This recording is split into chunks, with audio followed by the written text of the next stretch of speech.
لزمرة جلال طالباني وإيران. وقال السيد مسعود البرزاني في رسالته أن المؤامرة هاوكات فريد كونجريني لا نوسينك دا بناونشاني سیوێکی ئاب بۆنەیەکی نیشتیمانیە نەبێ پێکەوە لەم یادە نیشتیمانی و تەوایەتیە بەشدار بین چونکە سیوێکی ئاب یادێکی کارەساتبارە دەبا هاوشێوەی هەڵەبجە ئەنفال و خاپۆرکردنی 5,000 گوند یاد بکرێتەوە.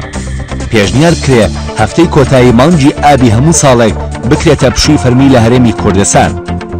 سیوێکی ئاب بە هەزاران شۆڕەجێڕ و پێشمەرگەی گیانفیدایی تێدا بۆتە قوربانی بە هاوشێوەی ساڵەکانی سەردەمی بەعس، کوژرا و بێسەر و شوێنکردن و کەم ئەندام و زیانی زۆری لێکەوتەوە. سیوێکی ئاب و شەڕی ناوخۆ دەتوانرێت بە بەشێکی ئەو کارە ساتانی لە سەردەمانی بەعس و ڕابردووی دیکتاتۆرەکاندا ڕوویانداوە ئەژمار بکرێت و بۆنەیان بۆ بکرێتە ڕۆژێکی تایبەت لە ساڵێکدا.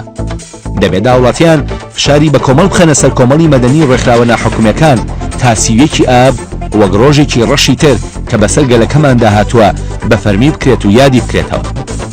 لە سیوێکی ئابدا پارتی سەرکەوتنی شەڕی براکوژی بەدەزێنا و لە ماڵەکانیاندا ئاهەنگ و خواردنەوە و خۆشیان بە بۆنەی سەرکەوتنی پارتەکەیان بە پاڵپشتی بەعس ژێڕا.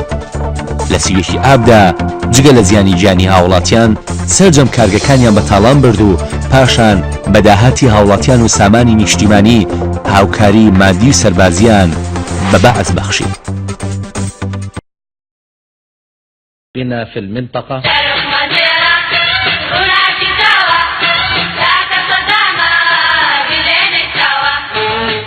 قررنا العفو عن أبنائنا مواطني الحكم الذاتي عفوا عاما وتاما وشاملا.